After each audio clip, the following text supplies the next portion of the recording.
episode of Turn Left. I am your host, Indiana's own Dana Black, coming to you live. Yes, all the way live from Black Pearl Studios, where we talk about Indiana politics from the left side of things.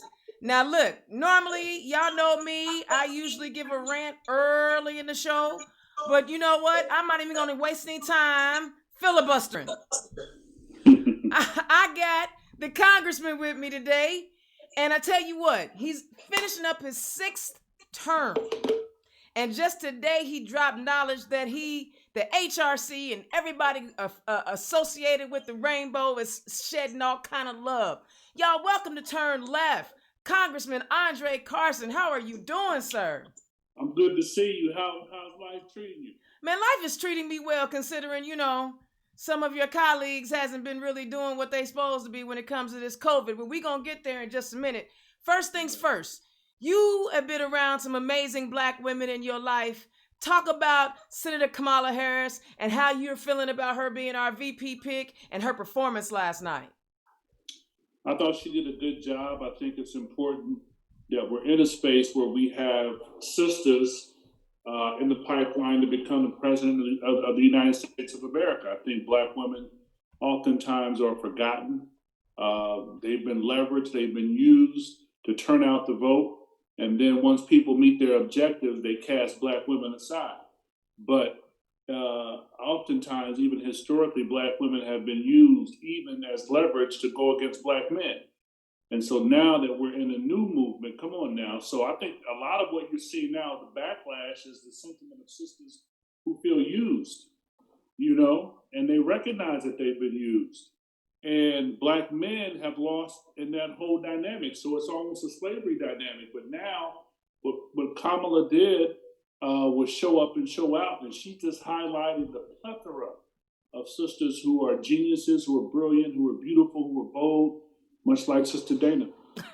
You throwing mad compliments. All right, let's get down to the nitty gritty. 2020 has been, just astonishingly crazy for you and for our nation, but for you more specifically. Talk about what it was to be a part of that unfortunate impeachment process that we had to endure as a nation because of behavior that can be deemed as unconstitutional. Well, I think what the Intelligence Committee did, led by Adam Schiff, was really unprecedented. You have a former prosecutor who has great experience in bringing down organized crime figures and bringing down people who have tried to rob the system. So you had the perfect framework, and we had the perfect case. Unfortunately, once it got to the Senate, it was effectively halted. And so we had to bring the case to the American people. And my hope is that the American people, after we've indicted the president, they will convict the president and sentence him into obscurity. That would be a wonderful thing for all Americans, because, again, he has shown over and over again that he lacks leadership. He's what I call an elected official. He's not an elected leader. Let's talk about this COVID. This thing is hanging over us like 90 going south. And one of your colleagues from the great state of Indiana, Representative Jim Banks, was threatening schools of defunding if we didn't open schools back up. Now he's crying bloody murder because, people are chastising the White House for getting everybody infected. Talk about what you guys are talking about in the House about COVID, and explain the HEROES Act and why it seems to be dead right now. Well, I think the challenge with COVID is that we're now at over 200,000 deaths across the country. Indiana has contributed to those numbers, unfortunately. And in the HEROES Act, what we're trying to do is to make sure that NGOs and nonprofits get the funding that they need, that businesses also have access to loans, many of whom were still waiting to get loans from the previous package that we passed.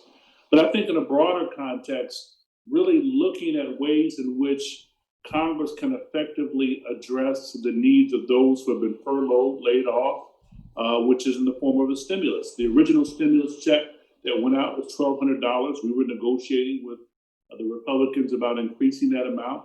We were at $1,500. We even went to $2,000, but they refused to budge. And what was most disappointing about their refusal is the fact that they're impacting and hurting their own constituents. So to me, that was deeply disappointing. And it is very disappointing. But one of the things that we are seeing right now is like they have made it. I don't know if it's a political ploy or if it's just, they really don't care about their constituents, but people are losing their homes. They want to go back to work. I thought it was so incredibly insulting when they were saying that, we're paying people to stay at home. Nobody wants to stay at home. Right. And especially gaining 15 pounds over this Rona. Man, that's some deep stuff, man. I got a plan. You're so fit though. You don't have to worry about that. Dude, I'm 50, not fit. 50. You got the wrong F. No, you're skinny. You're skinny. Not anymore. I'm telling you, Rona got a hold of my waistline and she will not let go. So you got it. So, our nation is divided. And one of the things that I admire, and I sit back and I go, when am I going to learn how to do that? You know how to stay calm and express yourself. How do you not get angry and just, want to give it to them? Because people are suffering. Hoosiers are suffering. How do you not get angry and how do you keep your cool? It's not that I don't get upset about things. I just think a part of it is my personality, and a part of it, when I get upset, I definitely get upset. We all have our boundaries. I'm big on respect, as are you. And I think if I feel that I'm disrespected or people that I care about are disrespected, then I think I have to set boundaries and clear boundaries. And it depends on the person who's being disrespectful, whether it's subtle or overt. You got to check people. And something about that, even in the workspace, even people coming at you sideways politically, in the Democratic Party or otherwise, you had to check them because you are very unique and blessed and brilliant. And a lot of times people don't know how to take what comes with your beautiful package.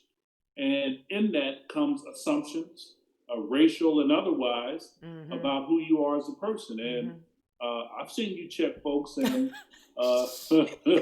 you're a G about it. I'll say that much. You're straight up G about it. Well, I'm first of all, I'm too old. I mean, I may be new to the world of politics, and I'm an infant in that instance, but I'm not new to people.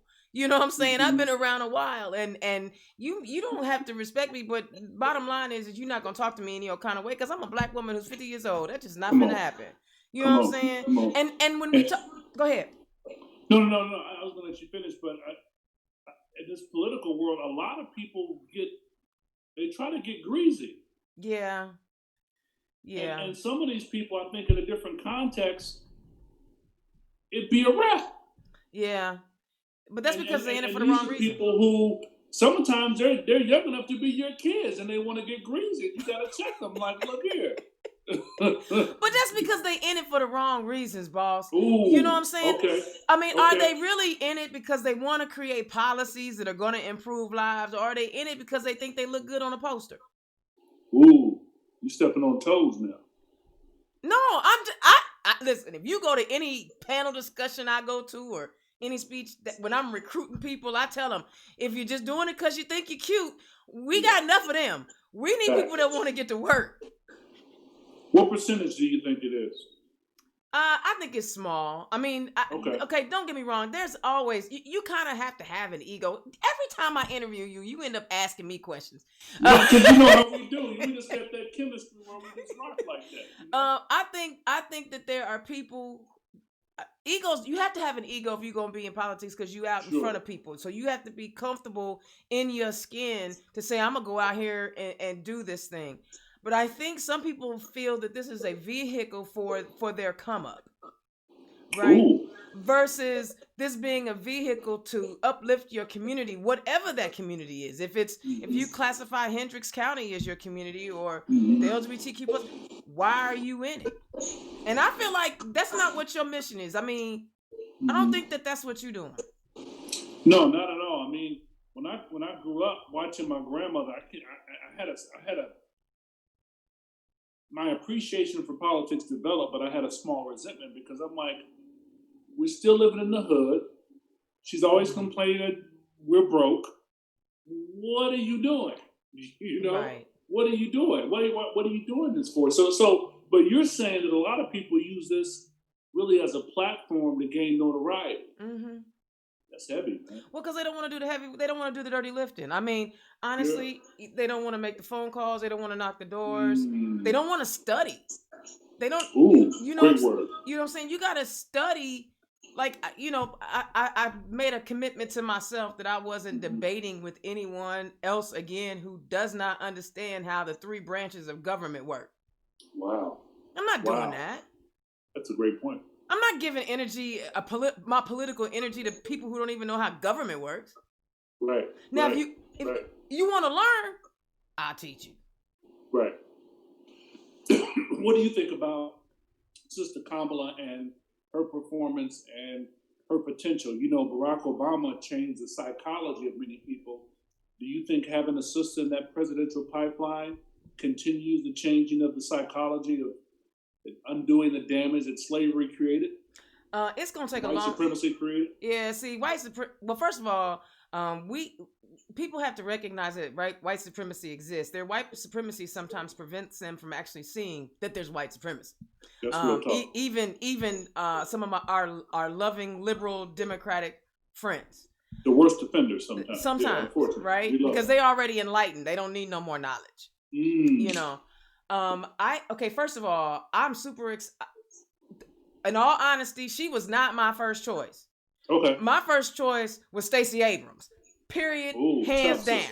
Okay. I told everybody last year, I want her to run for president. It wasn't her. I know what her mission is. She's got another mission. Cool. I support her. But I said if she was running, I was going to drop everything I was doing. I was going to do whatever I could in Indiana to help her. Right. Now, that being said, the Democratic women, black women, after we bailed out Vice President Joe Biden, we said, hey, you got to put a sister on the bill.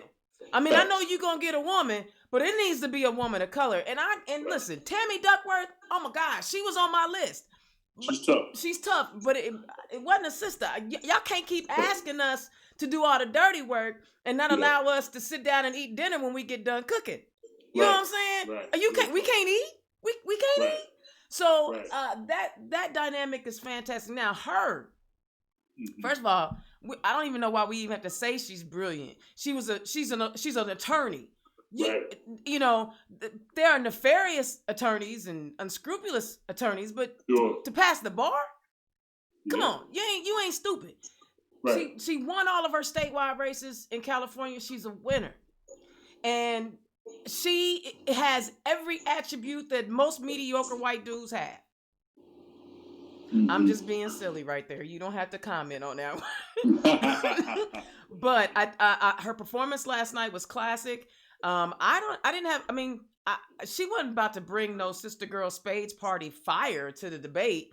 You know, I don't know what folks was looking for, but she did what she had to do. And she called, Vice President Pence out on his inaccuracies and whatever, some of that other stuff he was saying. He likes gaslighting people. So I don't know. I mean, when you were watching it, what was your take? I mean, you're seeing the banter. What was your takeaway?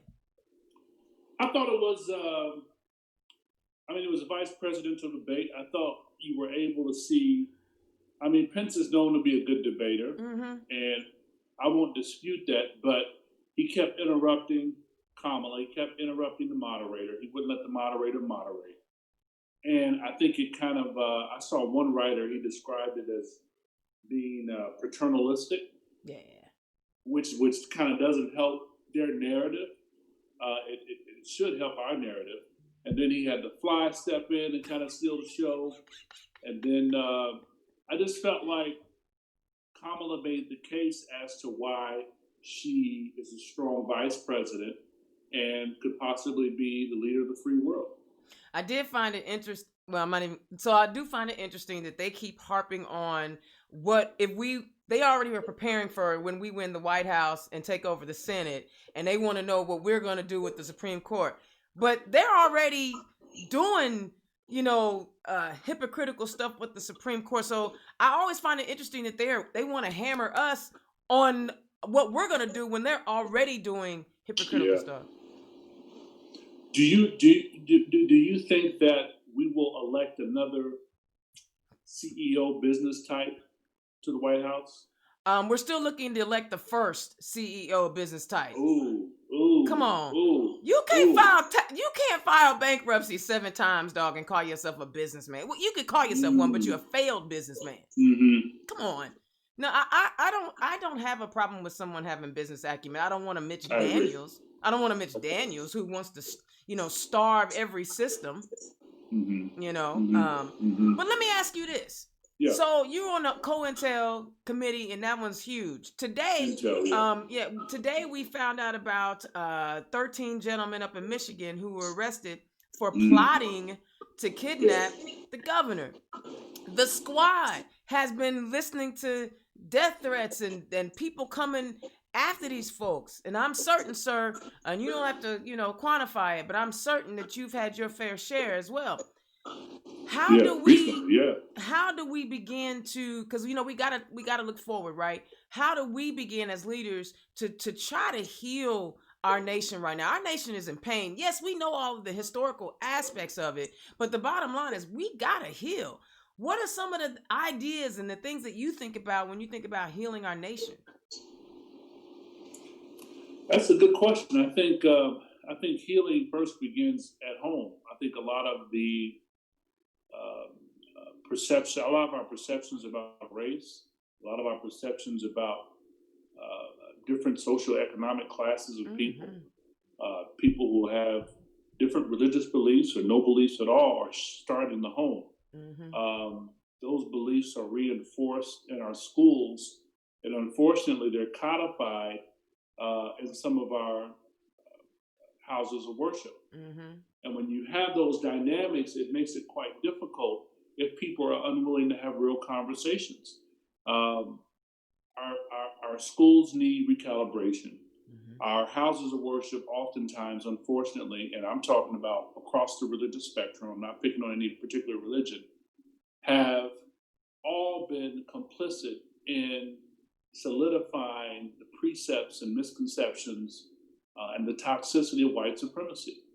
And so when we get to a point where we can have an honest conversation about the impacts of white supremacy and the dysfunction even in our own communities, then I think true healing can start. I think it starts with addressing issues in our law enforcement community. Even as a former police officer, I think police officers deal with a lot of PTSD.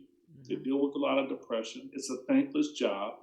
I think most police officers go to work with the intention of doing the right thing. However, there are some bad actors, as there are in any field: politics, education, science, law.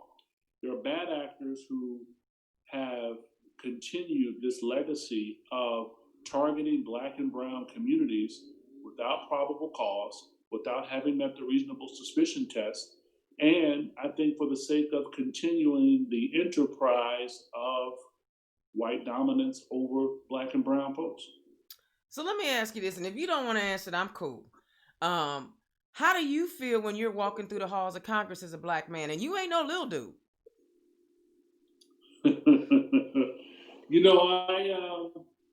I still have a great deal of honor that you all have enough confidence in me to represent your interests. I'm very aware of the history of the slaves who helped build these institutions, Congress and the White House.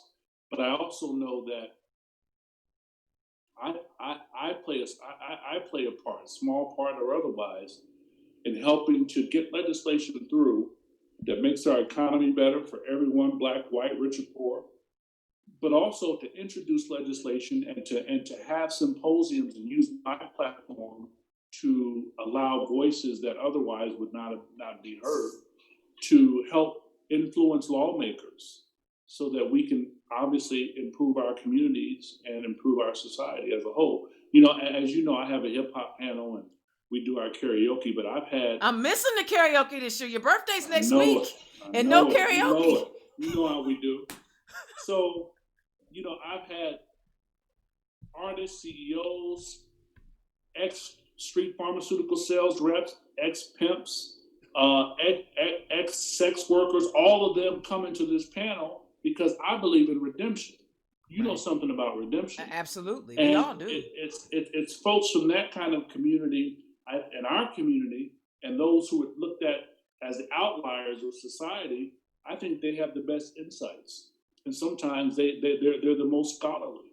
And I think their insights have been critical in helping us shape legislation like the George Floyd Justice and Policing Act that we just passed. We're waiting on Mitch McConnell to pass it as well, where we address the issues of having a federal standard where body cams are mandatory, where we get rid of dangerous chokeholds that have caused unwarranted deaths amongst our citizens. And I think it also really addresses some of the needs and the excess that exist within our police community.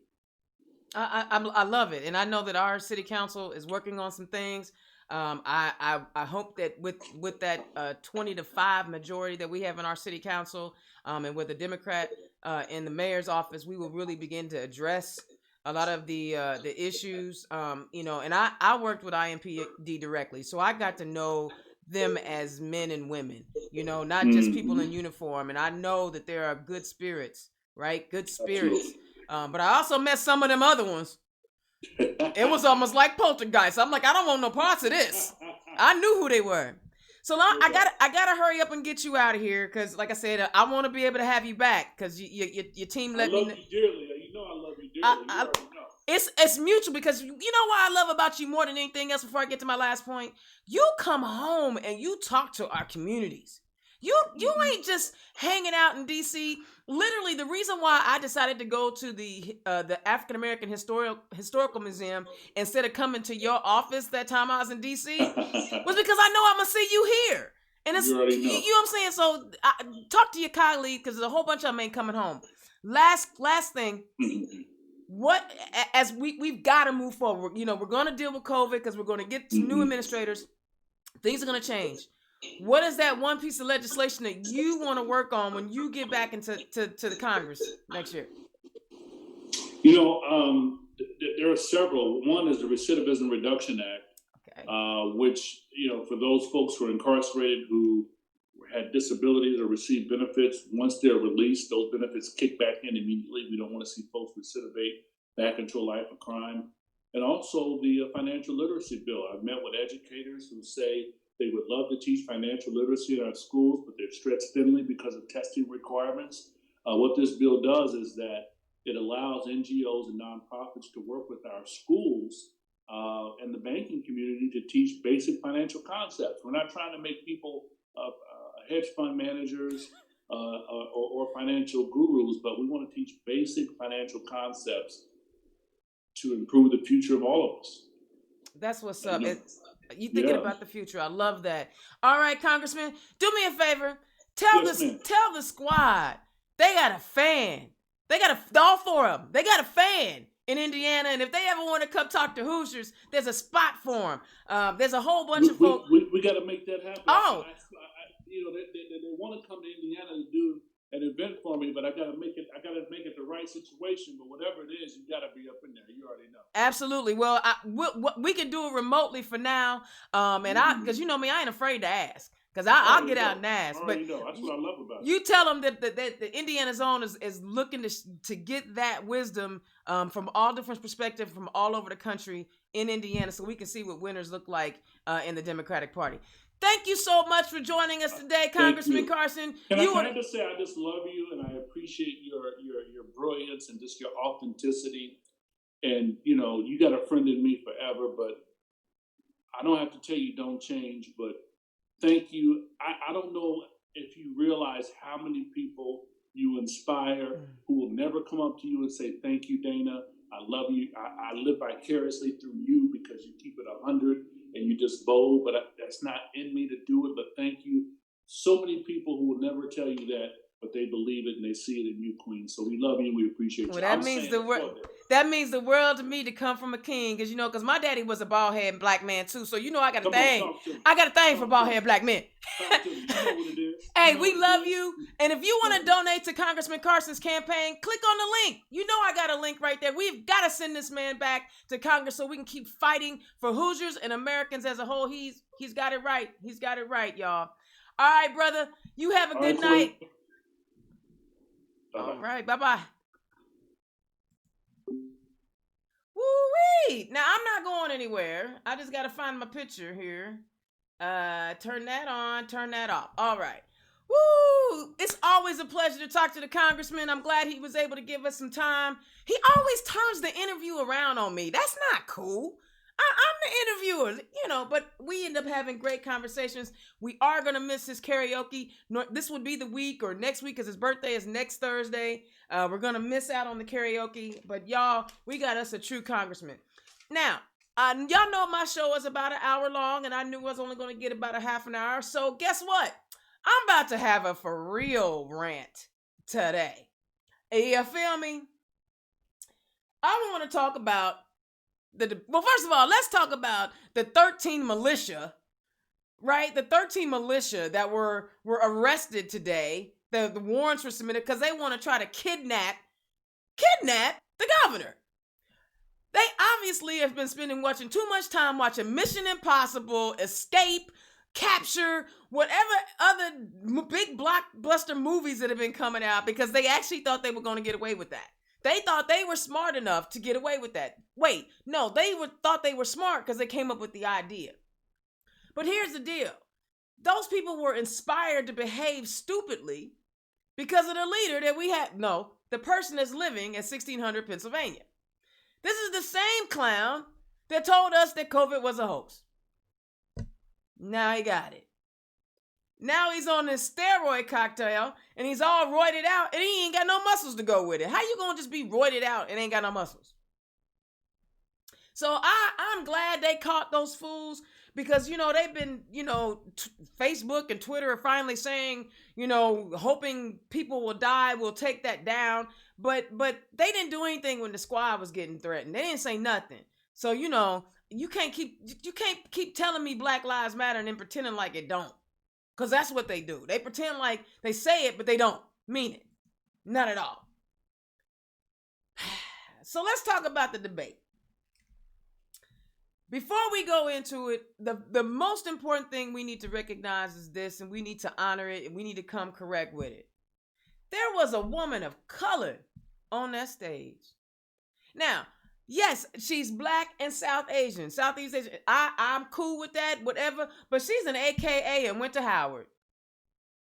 She's had her fair share of collard greens in her life. And to see her hold her own, but at the same time give you that look like, really? You just gonna say anything? Really? It was classic. So, props up to Sister Kamala Harris, Senator Kamala Harris, who was on the debate stage. Now, I don't know about you, but do you think Vice President Mike Pence went to school to learn how to be a masterful liar like that? I mean, I'm hyped, so I don't know. If I lied to you, would you be able to tell? Because I'm pretty hyped all the time. But when you lie in that slow, meandering, Forrest Gump kind of way, do you think people are like going for it? I mean, he literally spent the whole debate gaslighting us. Well, what do you mean, Dana? Well, what are you talking about? Okay, well, check this out. COVID. He's supposed to be the COVID czar. He sat around all night long and talked about how he was the COVID czar and we have done amazing things and look how wonderful it is. We saved millions of lives. No. I'm not buying that one, right? You know why I'm not buying that one? California has about 38 million people. And they have over 18,000 deaths. Texas has over 28 million people. But they've done a whole lot better. And they only have about 3,500 deaths. Now, please understand, when I say only about, I am not, discounting the lives lost, because lives lost is never a good thing. But that's over 22,000 people, 18 in one place, 3,500 in another place. You remember back in the day when, your common variety racist president 45 was calling nations whole nations? And he was really talking about those nations that were full of colored folk, because that's what they really want to say. Or as someone told me this week, minorities all over the world. Sorry. Europeans are the minority. I know you don't see it that way, but most of the people on the planet are of color. So anyway, there's one whole nation. Let's call it Rwanda. Now, we know Rwanda, and I listen to Karen Hunter, and she gives me facts, and she gives me nuggets, and I went and got this nugget. Rwanda, we don't like, we have a bad image of Rwanda because there was this horrible massacre between the Tutsis and the Hutus and all of that. That was horrible. All of that. They have roughly 36 million residents. Do you know how many, whole nation, third world country. Do you know how many COVID deaths they have? 29. So a state that has Stanford, UCLA, and a state that has the University of Texas, they have way more numbers. They have like the science and technology to bring it all to life. But little whole Rwanda, the Hutu and Tutsi massacre place, only has 29 deaths. And again, I'm not saying only because it's like those 29 families are probably suffering. So how can you say you did a good job at, COVID, your COVID response was a good job when we have over 210,000 deaths and you couldn't even keep the White House and the White House staff safe? Gaslight number one. Well, what is gaslight number two? Roe v. Wade. All right, so I mentioned with the congressman where the other side is worried about packing the Supreme Court. Oh my God, well, first of all, I'm glad that you're thinking about the fact that we're going to take the White House and the Senate, that you're worried about what we're going to do with the Supreme Court. Good. You need to be thinking about that because that's going to happen. But you guys, Merrick Garland should be a Supreme Court justice right now. But you didn't want to do that. Moscow Mitch decided he didn't want to do that. And no, we're not appointing any Supreme Court justices in an election year. It's an election year. We lost the notorious one. Dag nabbit. Wish he could have held on. Now this clown has picked another person. I'm not going to talk about that female's religion. I'm not going to talk about her faith. She believed what she want to believe. I don't care if she believed that the sky sprinkles Skittles. I don't care. They wouldn't be rainbow Skittles. Y'all know that. But you don't get to legislate my life based on your religion. Same with Alito and Thomas. I find it interesting that Thomas wants to challenge gay marriage on religious principles, but I didn't hear him say anything about challenging loving on religious principles. Oh, no, that one's cool because he's loving. But you want to legislate my life because you don't like it. I don't care. I pay taxes. So y'all gonna do what y'all gonna do. Y'all gonna put on you want. But you're already messed up because the American people see your nonsense. They see your fakery. They see your nonsense. And so when they ask, well, what are you going to do with Roe v. Wade? What would you do in Indiana if Roe v. Wade is overturned? He's going to do what he's been doing. He's been trying to pass legislation every 15 minutes to restrict a woman's access to reproductive health. Gaslight number two. And the biggest one, the one that blew my mind, that had me like, I think Chairman Zodi probably wanted to like put a canopy over my camera at that moment. This dude gonna say that America does not have a systemic racism problem, and that it's just a theory. All right. Where do I begin to destruct this nonsense? I am not a scholar. I don't pretend to be a scholar. In fact, I've learned more over the last 4 years because cops keep killing black people. And every time a cop killed a black person, a new scholar would come out with some information for me to go figure out, because y'all didn't teach me none of this in school. I'm finding out like, ooh, I'm finding out so much stuff anyway. But I already knew where we were with this, because check this out.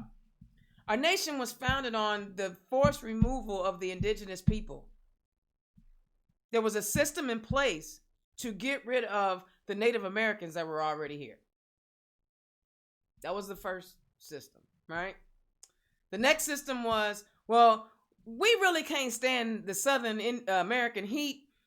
We can't pick our own cotton. We can't pick our own tobacco. We don't want to pay for it. So let's bring them from that continent over there. We can use them. The second system. Women, you can't own land.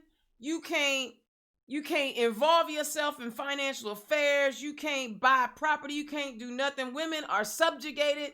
And black women, your role will be even more subservient to that. Another system. During World War II, we had the Japanese Americans who were put into internment camps because they're not really Americans. They're really Japanese, spying on the Japanese. And a Democrat did that one. Another system. There was the Chinese Exclusion Act. The Chinese Exclusion Act. They were literally excluding a whole race of people. But somehow or another, now I can understand why Mike Pence doesn't know any of these things, because he fell victim to the same public education in Indiana that I was. I just didn't get that. I didn't get all that information. All of this information is coming to me as an adult, as I got older, as I went to college. I started to open my mind up. So maybe he doesn't know. Maybe. I think it's sad that he doesn't know. But to suggest that America was not founded and was not established and rooted in systemic racism, I don't know how you could say that when you're sitting next to the first woman of color to run for vice president. And if you look at every picture of every president and every vice president, with the exception of one, they're all white dudes. That's a whole system in place. So people, I don't care who you think won, but just that alone, that level of ignorance and denial and gaslighting made, in my opinion, he lost it. Now, don't get me wrong, Kamala was on point, because like she told you, they coming for you. You got pre-existing conditions, they coming for you. She couldn't have said it no plainer. She couldn't have said it no clearer. Rural Indiana, where you don't have proper medical facilities and you got to travel an hour and a half away to get some medical care if you find yourself in an emergent situation, they're coming for you.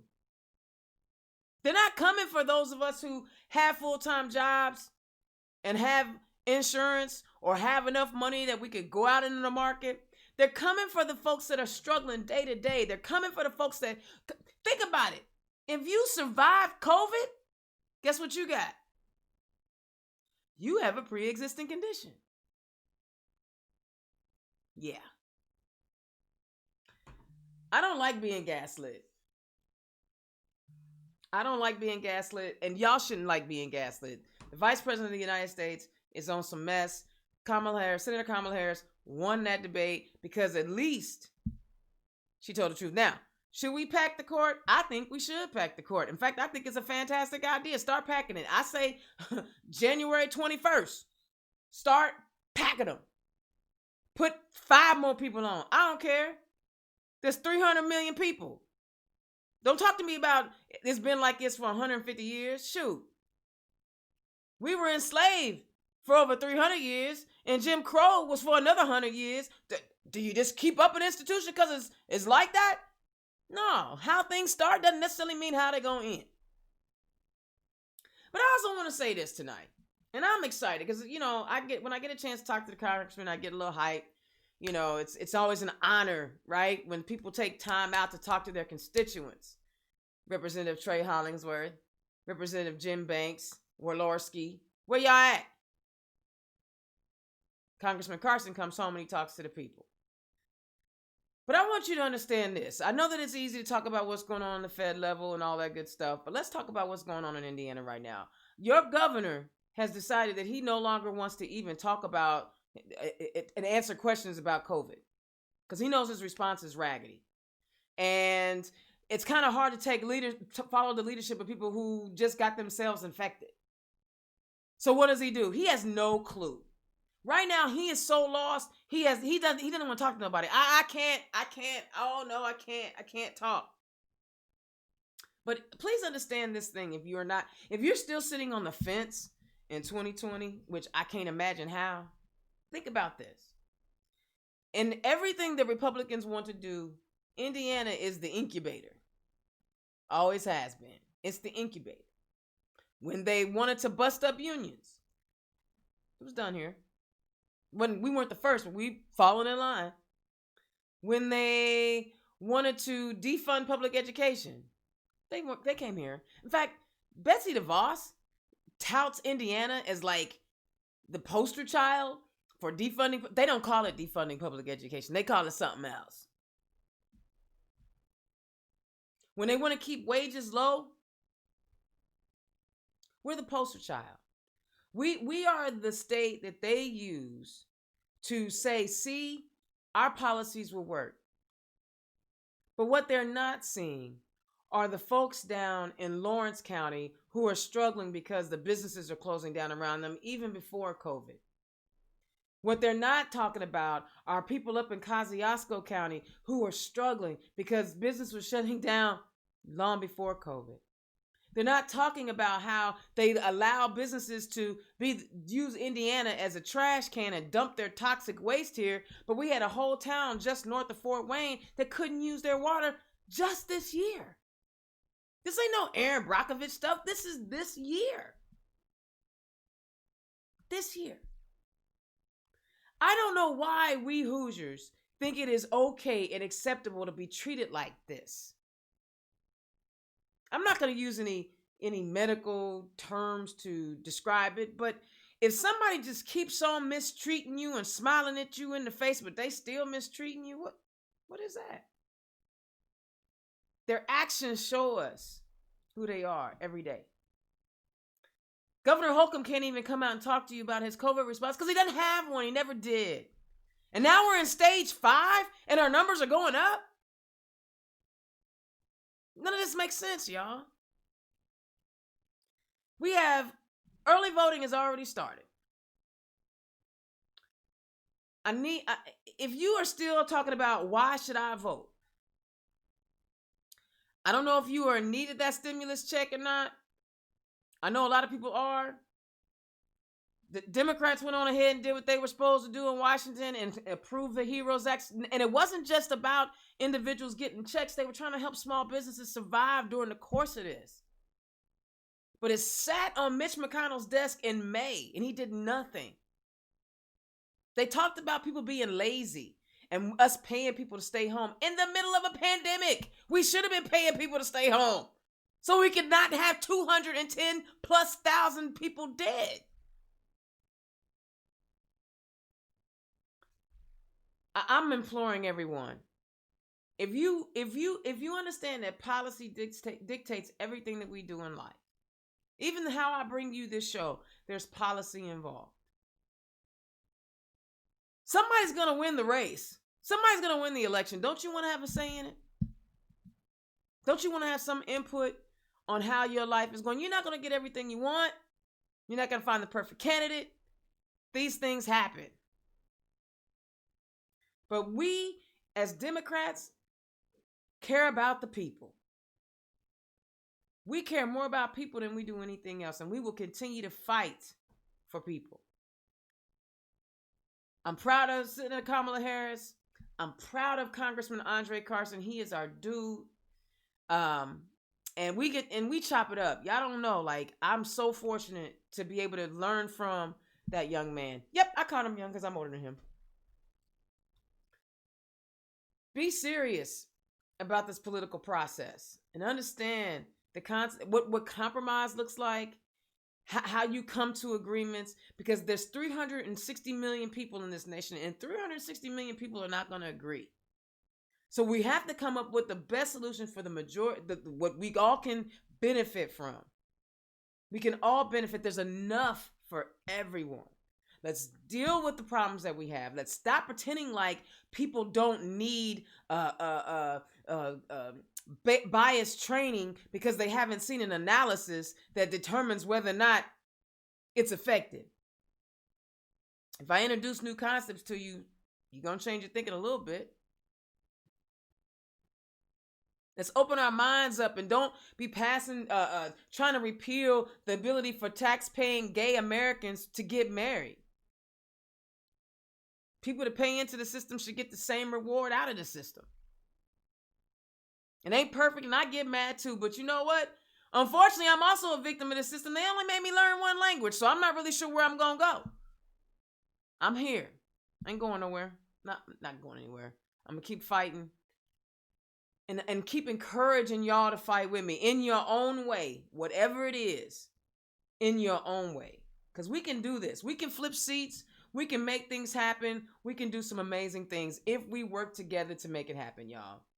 I want to thank the congressman again for coming and hanging out with us on Turn Left. This is what we do. We're bringing you the people. And I'm telling you, I'm already in my mind figuring out what we're going to do next year because there are no contests. You don't think I dropped a buck? I'm going to be calling all of those congresswomen up and see if I can get some of those interviews. But anyway, look on October 13th. Please come back and join us. I will be talking to the Latino caucus and all of the candidates that they are working on, that are running all over the state. That'll be exciting. Look for some good stuff from the state party.